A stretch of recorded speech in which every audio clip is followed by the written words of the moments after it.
Hey Jen, here's some Saturday movement snacks. Things you want: a chair, some light weights, a heavier weight, and a little hand towel, sized towel. Oh, and probably your lacrosse ball. Those are the things you'll want. And do some things to help the wrists and the feet feel good, and then maybe work a lot on that lower body strength with a few other things coming. So first, let's give the neck a little gentle loosening, letting it roll side to side in a way that feels good. You could also maybe think about sparkle fingering, prepping for these wrist moves. So arms reach out to the sides. Oh gosh, I'm almost off camera here, but not quite. And we're gonna rotate up and back, up and back. Palms are rotating up towards the ceiling and then down and back and almost up again. And I love to let this movement be not just the wrists, but all the way up into the shoulders. Getting that internal and external rotation. And one more. Nice. Then we'll take a hold of those light weights. And in the video you shared with me, the arms were braced on a table, which does help you really isolate the wrists. For now, what I'm going to have you do is brace your upper arms and your elbows at your sides to focus on just moving the wrists. Palms are facing up, and we're going to extend and flex, extend and flex. You could also always do these movements without the weights. Extend and flex for 3, 2, and 1. And then rotate so your palms are facing each other. And we're going to rock the weights. It's kind of like you're tipping like you were going to drink a cup, and then tipping back like you're spilling the cup out the front, if the top of your weight was a cup. Just moving those wrists for 4, 3, 2, 1. And then turn so your palms are face up. And you're going to bring your pinkies towards each other, fingers kind of pointing towards each other, and then the fingers moving away from each other. Fingers point towards each other and move away. And I'm going to bring a little closer in case you're having trouble seeing this on the video. So I'm not actually bending or flexing the wrist. I am pointing fingers toward each other and then pointing them away. Only the wrists are moving. Nice. Let's set down those light weights for the moment. And try out these little towel rings, ringing in one direction and then the other.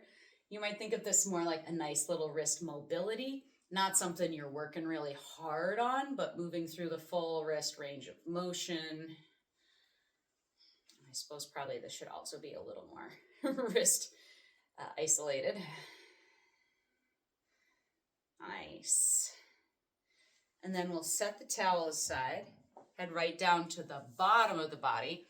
I don't have a ball right here, but we're going to pretend I do. And you're going to place that lacrosse ball underneath one foot, roll it back to the heel and stretch the toes apart and up, and then roll it forwards and curl the toes under.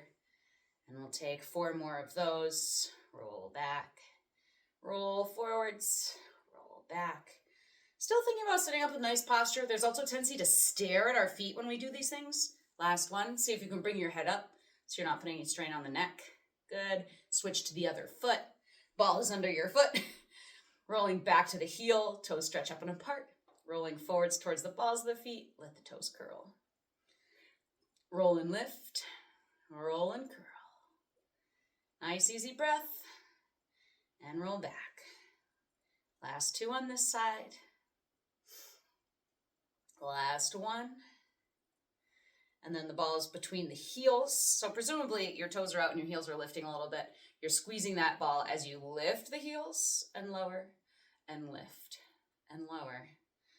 4 and 3 and 2 and 1. And our imagination time is done. I want to add one really great supportive move for helping prevent plantar fasciitis by strengthening the bottom of the foot, and that is getting your little tea towel again. And this works better on a wood floor or a solid floor rather than a rug, and with a bare foot. So you place the towel out in front of your foot, place your heel right at the back of the towel, and you're going to use your toes to try and scrunch that towel up underneath the arch of your foot. Turns out that I put down this mat hoping I would be able to do it, but it's too sticky. So you're really working the muscles in the bottom of the foot to pull that towel in. Only go as far as you get. Probably you're going to feel a little crampy sensation because these muscles tend to be really understrengthened and underutilized for people. Yeah. So I'll try it on the other foot. Spread the towel out in front of your foot. Set your heel down at the back edge of the towel. Then you're using your toes to press down and pull that towel back, gathering the towel in little wrinkles back in underneath your arch. And of course, it doesn't actually matter how much the towel moves. It's much more about activating and working those muscles on the bottom of the feet. And it's good to do it just for a little bit amount of time because it can be really intense on these muscles that are used to just sitting in our shoes and not doing anything. Great. All right, set that towel aside. We're all done with it. Also all done with the ball. Getting ready for a little nerve flossing. Sit up nice and tall. Lift and extend that leg until you feel the stretch. As you point the toes, the chin drops. And as you flex the foot up, the chin lifts. Point and drop. Flex the toes and lift. And I'm going to do about 3 more. If you find you need more, you can always pause the video or stay longer on this side.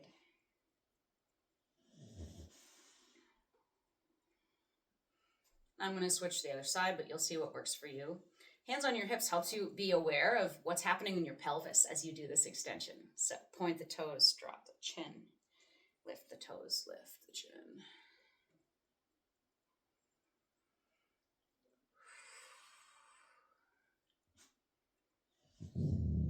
I'm going to do just a couple more here. Maybe you're already good and loosening things up. All right, nice. So let's do a little bit of leg work to prepare for a little more squats and sit to stand kind of stuff. Grab your heavy weight to start with. And if you have 2 heavy weights, you could also have 2 of them, 1 on each side. For now, I just have 1, and so I'm going to pass it.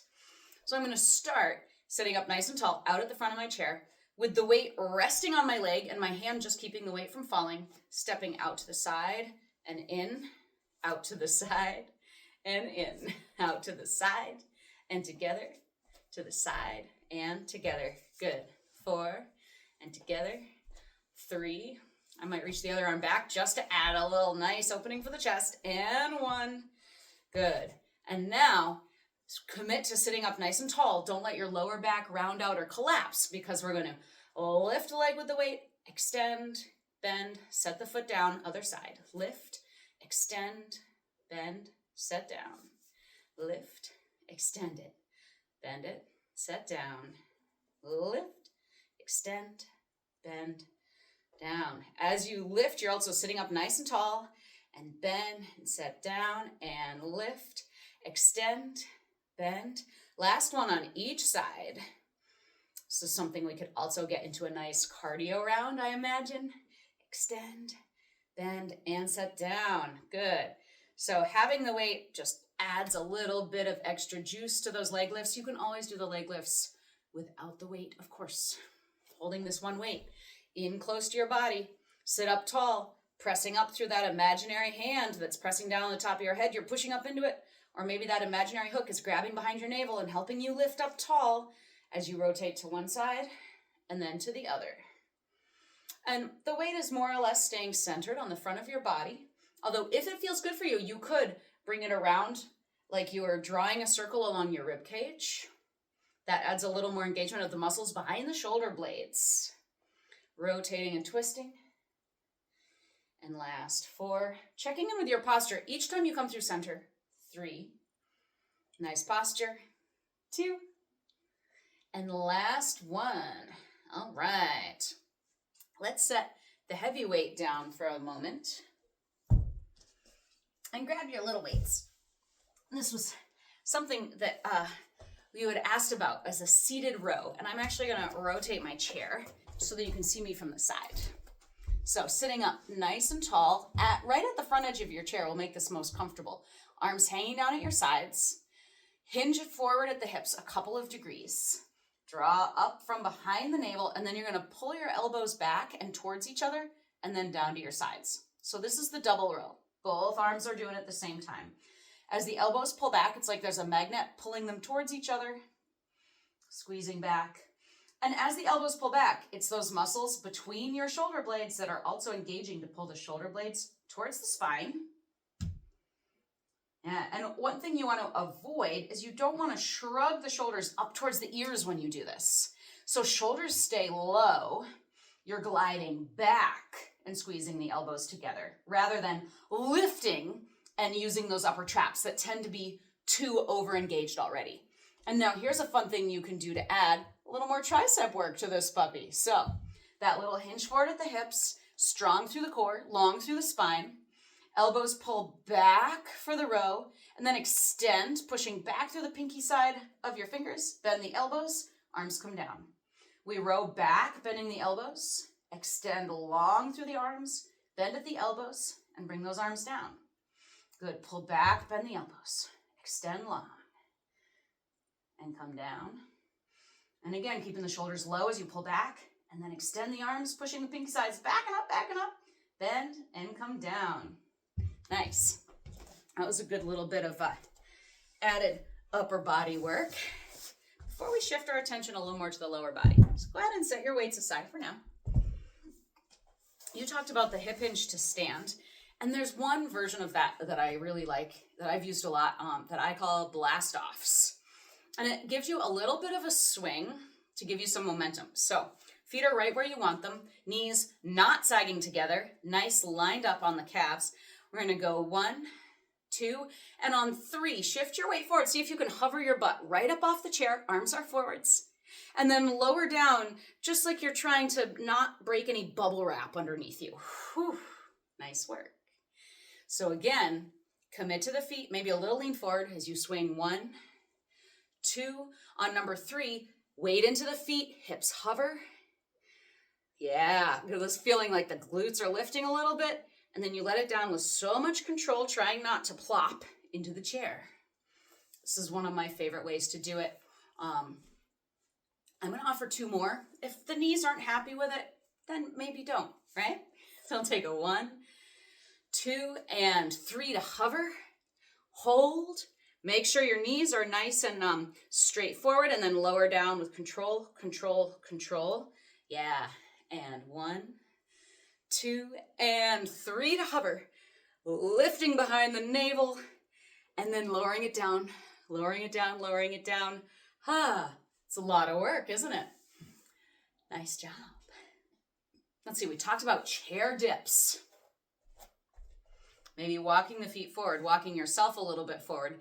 So then you've got your weight in your arms and your hips slide forwards.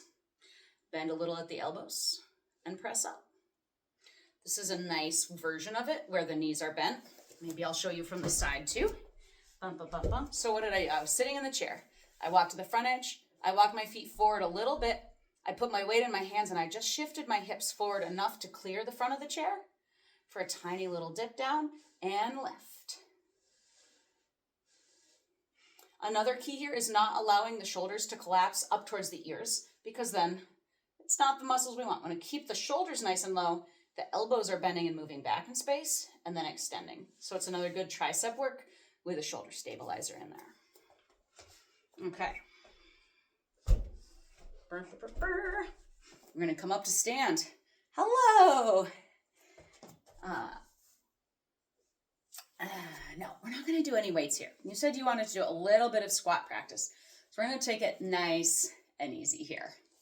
I'm going to hinge at the hips a little bit, just like that hip hinge move you're doing with the heavy weight right here, right? And then pressing all the way up. That's the start of your squat, but your arms are going to reach forward to help counterbalance your hips, reaching back in space over that chair a little bit further. Check that your knees are staying aligned, point in the same direction as your second toes, straight ahead, and then press into your heels. Fire up the glutes, come up to stand. Nice. I'm going to offer 2 more. So hinging at those hips, the knees bend a little bit, arms reach forward as the hips reach back. Check in that the knees are not collapsing together. Press into the heels, rise up, fire up the glutes, and you can give a little squeeze at the top. And last time, hinge at the hips. Chest comes forward, hips go back. Reach the hands forward, gives you a little bit more balance there. Only going as low as feels safe and good. Press into those heels. Fire up and lift through the glutes. Little squeeze at the top. Nice work. And then the nice slow lower into the chair. So you're doing the proper squat, making sure your chair is right where you left it to come sit down. Yeah, awesome. Was there anything else I wanted to add to that? The hamstring curls. So I'm going to show you both seated and standing hamstring curls. If you're feeling like you've been doing a lot of weight bearing or a lot of walking, you want to work your hamstrings, but you don't have it in you to stand up, you can do this in a chair. You can slide over to the edge of your chair, hold on to the chair with your far hand, walk your foot back a little bit. So now you're in this position that's a little bit like a seated hip flexor stretch, right? You want to have a nice solid chair for this because you're holding on with your other hand, maybe with both hands, so that you can lift your back foot off the ground and tap it down. Lift and hover, tap the toes down. Lift and hover, tap the toes down. And the more back you get your knee, the more bang you get out of this hamstring curl as you lift the toes and then lower. Yeah. So that's the seated version. Try it on the other side. Scooching all the way over to the edge of your seat so that one butt cheek is hanging right off. You walk that hand back. And you know what? I'm turning the chair, but we could definitely just do this by rotating in the front of the chair. Front thigh is even, back hand is holding on to the back of the chair, right? This is exactly what we were doing for that hip flexor stretch. And then lifting and down, hovering the foot up and coming down. Oop. I'm a little bit off the screen. There we go. So it's not a big lift, but the hamstrings will feel it. Believe me. And then your standing version of the hamstrings, which of course you already know. Standing up nice and tall, weight in one foot. You're going to bend and lift that foot behind you and then slowly bring it down. Bend and lift the foot behind you and slowly bring it down. You want to keep the thighs parallel the whole time so the knee isn't kicking forwards. The heel is kicking back and then squeezing up. And we'll take the other side. Nice tall. What do you have to do when you're putting your weight in one leg? Activate these outer hip muscles, glute medius. Suck the head of the femur deep into the socket as you bend and lift and bring the foot down. Heel slides back in space. Your thighs stay parallel. For 3 more. And 2 more. And last 1. Nice work. Ooh. If you want to, you could add a little round the world right now. You don't have to. Maybe your body's done. I haven't even looked at what time we got. Oh yeah. It's been almost, we're right at the top edge of your time you want to be here. But if you're feeling like it, it'll be fun to end off with around the world. Both directions. Maybe switching legs. Remembering to keep your shoulder blades pulled down on the back. Don't let them hike up towards your ears to hold this weight. Other direction if you haven't already. Nice long back of the neck. All right. Saturday movement snacks.